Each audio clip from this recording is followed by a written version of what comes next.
Hey everyone, welcome back to the All Things Private Practice podcast, soon to be the Neurodivergent Entrepreneur podcast. Joined today by Mandi Dixon, who is a licensed professional counselor, EMDR therapist, and ADHD executive functioning coach, specializing in the intersection of ADHD and perimenopause in women. She's a member of the Menopause Society and the International Society for the Study of Women's Sexual Health, and her work has been featured in USA Today and Good Morning America. Mandi is based in Allen, Texas, where she sees clients and is currently writing her first book on ADHD and midlife hormonal health. Congrats on that. Thank you. Welcome to the show. I'm really excited to have you. And kind of like I told you off air, selfishly, because my wife is an ADHDer with perimenopause, and it's a journey. It really is. And it's such an area, how ADHD in women, it just hasn't been studied or talked about a lot. And then perimenopause in women hasn't been studied a lot. And then when these two intersect, it's just, there's almost no research out there at all. Nobody has really been talking about it. Thankfully, some people are now. And wow, the women are really speaking up. Yep, we're seeing a lot of lived experiences. Your account and your voice definitely front of line in my mind. I see a lot of women though who are just talking about like, what the hell is happening to me, and it came on like that. Yeah, definitely. Yeah. Go ahead. I was going to say, can you set the stage for our listeners who maybe continue to hear perimenopause on social media in news, but have no idea what that means? So perimenopause, it's a natural transition that our bodies go through as women. So there is perimenopause, there's menopause, and postmenopause. So menopause, technically the definition is going 1 year without a menstrual cycle. So everything before that, the time leading up to that transition is perimenopause, and then everything after is postmenopause. But that's a hard timeline because a lot of women don't have a regular cycle. They may have hysterectomy, they may have an IUD. It's just very hard to measure exactly 1 year. But we do know that the transition starts roughly 7 to 10 years. And I've been saying this for a long time, that I think it's longer than that. And we just got some new research out that shows ADHD women in particular experience perimenopause symptoms sooner. So they report the highest around age 35 to 39.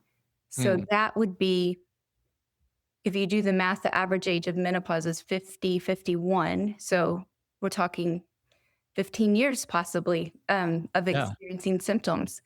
And it can be, it's the natural transition from when your body goes from being in the reproductive state to gradually transitioning not to produce eggs anymore, not to produce hormones. And so for some women, that transition is slow and gradual. They don't experience a lot of symptoms, maybe some, but for other women, it can feel really dramatic, really terrible, physically debilitating, mentally debilitating. And we've seen with this population of ADHD women and autistic women too. I haven't seen the research specifically on the autistic women, but I think it overlaps a lot with what we have on ADHD, that, we're more sensitive. We're more sensitive to a lot of things, and hormones are one of those, and it's just not talked about. Yeah. And I think it seems like it catches a lot of women off guard, especially when it comes on pretty dramatically and suddenly, of all of a sudden, like, why am I experiencing insomnia and like some almost like white hot seething rage out of nowhere, and irritability and overwhelm and sensory sensitivity and everything else in the mix. And I think that can be such a confusing experience, especially when you're like, where are the resources for me? What do I do? What is happening to me? It is. And it's very easy to blame yourself because a lot of us have been told, you're too dramatic, you're too sensitive, you're too much of this, or you're not enough this. Yep. So it can be a time just psychologically where a lot of those negative thoughts come back because you don't have an answer. And a lot of people experience the mental symptoms before the physical symptoms. So like you said, the insomnia where you're waking up at 3 in the morning and you can't go back to sleep. Well, we know that affects our ADHD or autism Yep. negatively, which can make those symptoms worse. So Yep. that's often one of the first things women notice is the sleep gets messed up. Yeah, my wife is really struggling with that, like in those cycles where it's like a week long and she's like up all night or waking up throughout the night, Yeah. hot all the time, sweating all the time, and just like fighting a war inside of her body constantly and just becoming, like you said, overwhelmingly almost frustrated with herself as if like I'm the problem. But in reality, it's like, well, no, we're seeing all these hormonal shifts. We're seeing all of these different hormones like progesterone and estrogen and everything changing, right? So, can you talk about especially that overlap in terms of ADHD and perimenopause with hormonal shift?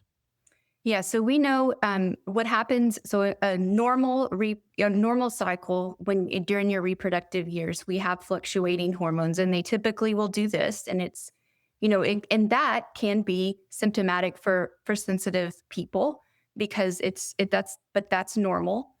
But in perimenopause, it gets dramatic. So it can be, or it's erratic. It's a roller coaster. Your estrogen can be way up 1 month, way down the next. The progesterone is kind of slowly declining, and it's those wild shifts can just be one, they're unpredictable, which is difficult, and two, extreme. So for somebody that is sensitive to those, you just have it at every level. Yeah, and there's a linkage, right, between estrogen, progesterone and dopamine. So you're seeing that dopamine crash and spike a lot of the time too that we're seeing in these ADHDers. And then you add in the hormonal shifts as well, and then it's like, what Yeah. in the hell is happening? So a lot of ADHD women, younger women, will report that maybe they have worse ADHD symptoms right before their period starts, or Yeah, their stimulant medication doesn't work as well. And so the research shows that estrogen supports dopamine. So when your estrogen is at a therapeutic level, I don't know if it is a therapeutic level, but sure. at a good level, then your dopamine is being supported, less ADHD symptoms, your medication's working. So then when you enter into perimenopause, you get those wild, erratic fluctuations, which tanks your estrogen, which then directly impacts your dopamine. Yeah. And that can feel just brain fog. That's you just don't have an answer for, Yeah. or the rage, the intense mood swings going from 0 to 10, like that emotional regulation. Yeah. In the sensory sensitivities, I mean, I hear that so much. It's the competing sounds just can become so overwhelming. Right. Textures, and of course you're hot. It's just a sensory overwhelm and a cognitive mental overwhelm for some people.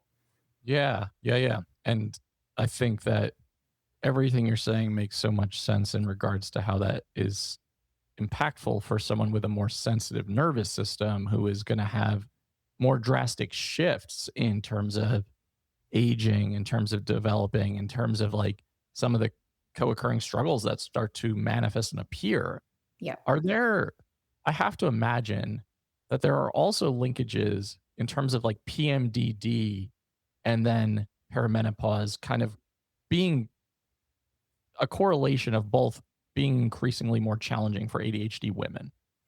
Yes, I have this theory that PMDD turns into ugly perimenopause. And I Mhm. talk about ugly perimenopause a little bit on social media because when I was experiencing it, I didn't have a word for it. And Right. I would see my friends, we knew we were in perimenopause. And, they were not feeling what I was feeling. And I remember thinking, why do I have this ugly version? Like mine is so much more dramatic. Right. And it was debilitating. And they didn't seem to have that. And so I've found that it's PMDD, we know what that is. And that's, severe form of PMS that's can be debilitating and it happens the days before your period. Right. So we know what happens with our cycles when we start to get in perimenopause. The cycles get wonky. They can get shorter, they can get longer. They can get heavier, they can get lighter. It's all normal. And it becomes unpredictable. So you take PMDD and then you add in more intense and more unpredictable, and it just, yeah, it's terrible. Mm. I feel for all of you listening who are experiencing this, because I know it's really, really overwhelming.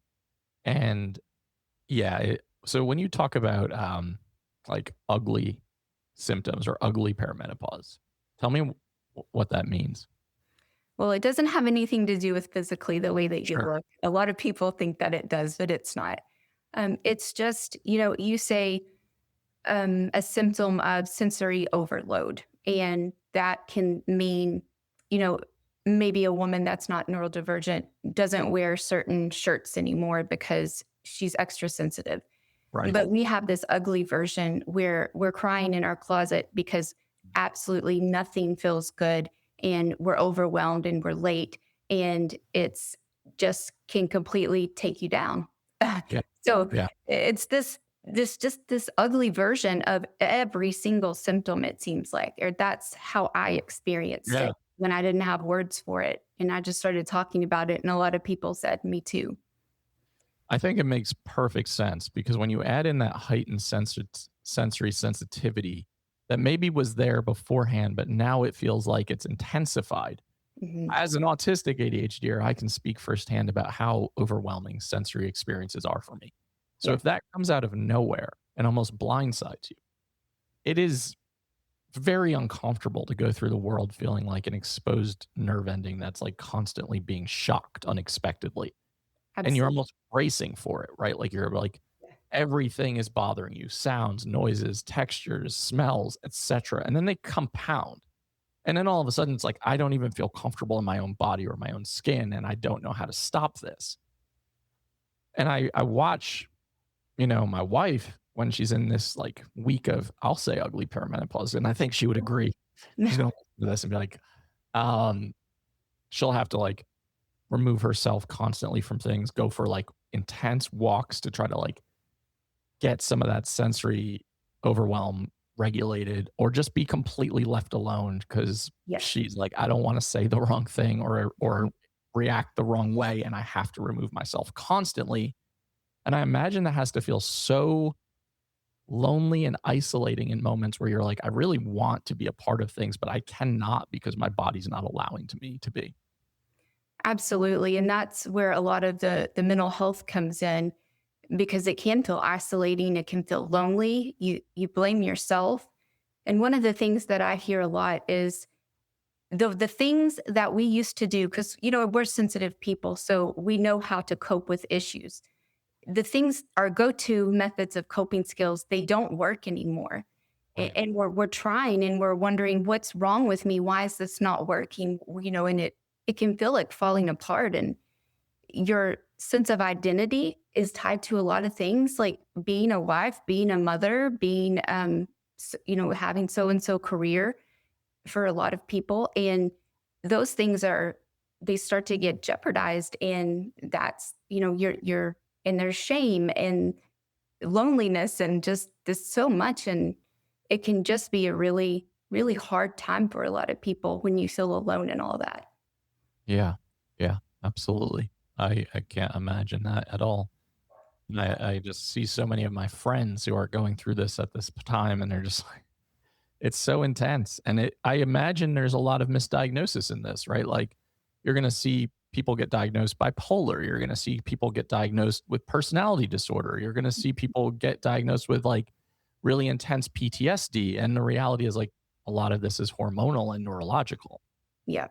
And that's really what led me on this journey is I was seeing women come into my practice being referred by their doctor. They would go in saying, I'm just not feeling like myself. They would put them on antidepressants and say, see a therapist. Yeah. Yeah. And the reason it stuck out to me is because I was feeling the same way. I was going to doctor. I'm just not feeling like myself. I don't know what's going on. It's something with my hormones, I know. And, they'd be like, well, here's some antidepressants. You're anxious. So I noticed that with the women. And then when I found out just the link that that hormones had to mental health. Well, then the hyper focus was locked in. Yep. And the justice sensitivity. Why did nobody teach me this? Yeah. So I went on a mission, and You're and writing your first book because of this mission.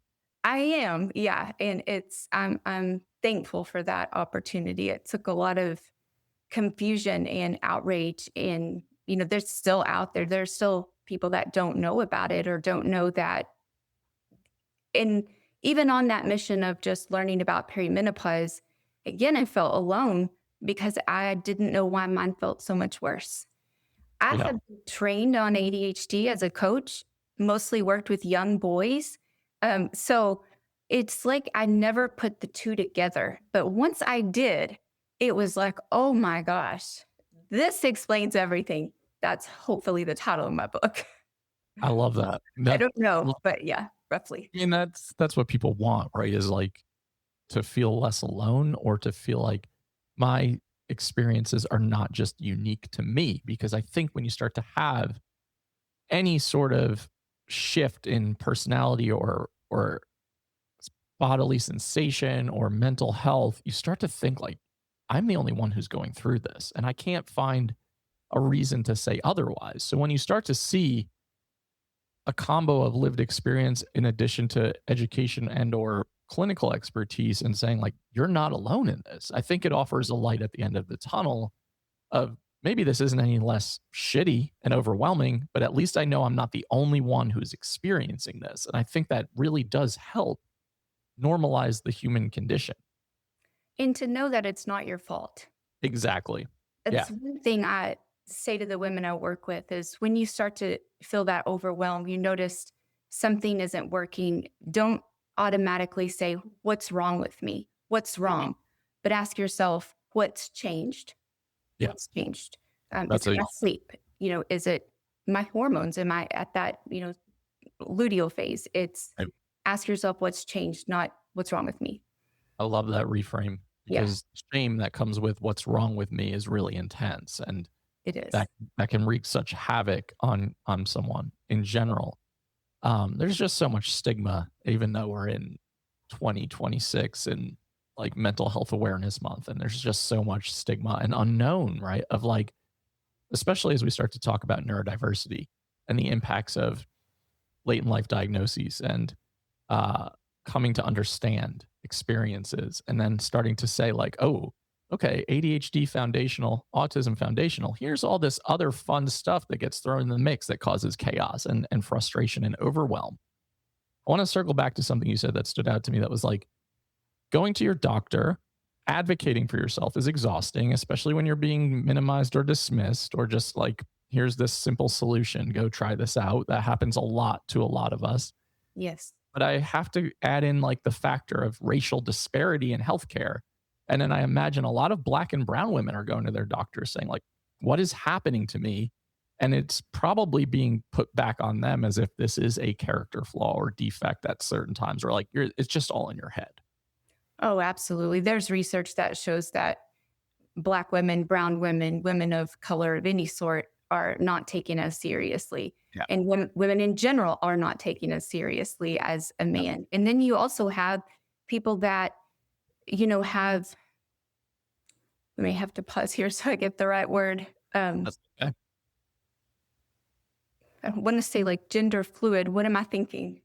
Yeah, like any sort of gender fluidity or expansiveness. So like someone who's non-binary or someone who's trans.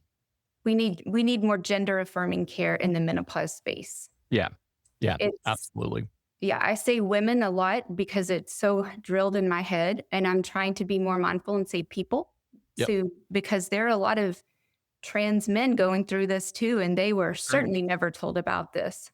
Right. And they're certainly, especially in this iteration of history in this country, are not maybe even able to access affirming healthcare at all Yeah. for fear of retribution or repercussion, and then having to suffer in silence as an already stigmatized and marginalized group of people, thinking like, what the hell is wrong with me? Like, why is this happening to me? Absolutely. And yeah, you take the Black and brown people or people of color, the people that need gender affirming care. There is a huge group of people that are marginalized in Yeah. terms of menopause care in general. And then you add neurodivergent on top of that. I mean, Yep. we have we have to be there for each other during this time because it can be isolating. And I always say, you can sit with us. You can sit with us. Yes. No matter what it is, you can sit with us.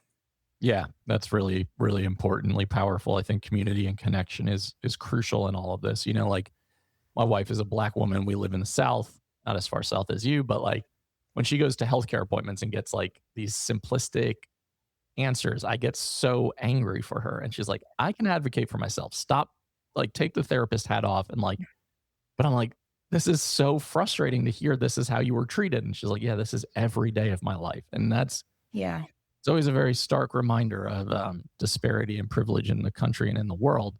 But okay, we've talked a lot about the struggle area. What are things that people can do? Like, what are some even minor adjustments or shifts that people can start incorporating if they're noticing that this is happening? So, one thing to know is that there is treatment for perimenopause symptoms.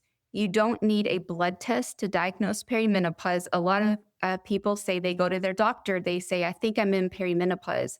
They do a blood test and say, well, your blood is normal, your levels are normal. Right. And that does not make sense as far as hormones because normal hormone levels in perimenopause is chaotic. One day Right. it's this, one day it's that. So there's no adequate way to measure that. They will do blood work to rule out other causes. Sure. So yeah, diabetes, thyroid, things like that.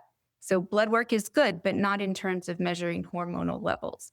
So what a good menopause doctor, a menopause specialist, there are some doctors that have gone and done a little extra training to know about menopause and treatment options. A lot of people think the myth is if I go to a menopause doctor, that means hormone therapy, but it doesn't. That's only one option. Their Right. job is to talk to you about a whole range of treatment for your perimenopause symptoms. And they can pick through because every person's symptoms are different. You know, people experience it in a different way, but they can say, you know, oh, you're having anxiety, night sweats, and tough emotions. Let's look at those symptoms and what treatment would be the best for that. And you could say, well, I don't want to do hormone therapy. Okay, well, let's look at the other options. But Sure. hormone therapy is one of them, and it's really effective. Yeah. And I think what you're saying too, for those of you listening, is like there is hope out there that there yeah. is like relief and alleviation of the struggle and the symptom that's happening.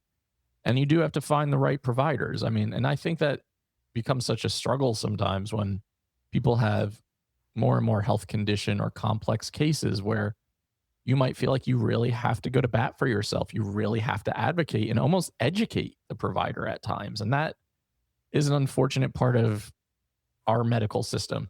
And that can be really frustrating. And just not to give up hope on that because there are lots of resources out there and lots of people starting to speak out about their experiences, which is certainly a much more affirming, cohesive way to create community and normalize experience too. Absolutely. There are some reputable online menopause society certified practitioners, and they are, you know, paneled with insurance companies. They are online and licensed in almost all 50 states. And I refer women there a lot because, again, people think that you have to go in person, but you don't. You can still see your gynecologist, you can still see your primary doctor, and then you see a menopause specialist for these symptoms. Right. And the accessibility of the online platforms with reputable providers is really beneficial, especially for those people that live in areas where they don't have access to that. Yeah, absolutely. That's a great resource. What was that again? We'll add that to the show notes. So the two that I recommend is mymenopauserx.com. Those girls are wonderful there. And the other one is Geneve. So I always misspell this. It's GENNVE, maybe. I'll have to look. That's okay. I misspell it every time. Is a good starting point for sure. So Yeah. we'll add that to the show notes as a resource for those who are listening, because I think that's a wonderful thing to have available, especially when you have telehealth and virtual availability, especially for those of you in areas that don't have that many providers who just have to say, like, well, there's only like one GP in my area, and that's who I have to see for everything. And I think that is the beauty of telehealth sometimes. It's just that Yes. accessibility in all of these different ways. It is. It allows you to be in front of an expert Yeah. when normally you couldn't. Yeah. And also I think it just creates so much more affirming, relatable, lived experience accessibility for those of you who are in more marginalized groups where you're like, I want to see someone who identifies like me or looks like me or experiences life like me. Mhm. But all I have is this handful of therapists or doctors or providers in my area. So yeah, it's a wonderful, wonderful resource. Um, as we're getting ready to wrap up, I want to just touch upon you have a new coaching program coming out that we're gonna highlight and add to the show notes. And one thing I want to just say before we get into that, while we were not on air, was like you were saying, I didn't want to hire someone to build this website because I knew I could do it. And then it took me 9 months and then I did it in 2 days, which feels like the ADHD creative experience in a nutshell Yeah. for all of you who also experience needing that, like, I need that momentum, right? Of like that pressure in that deadline to be like, I can't do it until the last second. Otherwise, it's just never going to get done. Yeah. And I have people reach out almost every day, whether it's, wanting coaching or wanting just more clinicians, even reaching out, wanting more information about how to work with women in this population or people in this population. And I don't have that availability through therapy. Right. And so since I am trained as a ADHD coach, I thought, well, I need to make a separate business and offer that Yeah. for the education. But it was like, I can't create a whole different website. That's just too hard. It was hard, but I did it. I can so relate to that with Yeah. all these ideas that just sit and simmer and they Yeah. take up space. And I'm like, I want to do it. Maybe I'm being stubborn sometimes where I'm like, I'm not going to hire someone to do something I can do. And Yeah. then all of a sudden the pressure builds so much that I do it in 2 days and the results are always really good. And it kind of reinforces that that is my process and that I just have to stick to it and trust my gut on that. I know it's a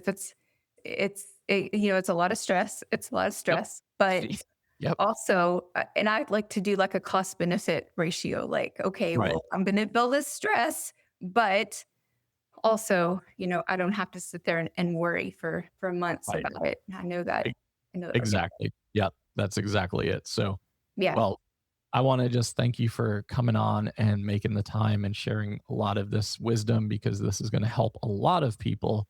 And yeah, please let the audience know where they can find you and what you've got coming up. And we'll have everything Mandi talks about in our show notes. Yeah, so you can find me. Mostly, I'm on Instagram, ADHD menopause therapist. Also, have a TikTok with the same handle.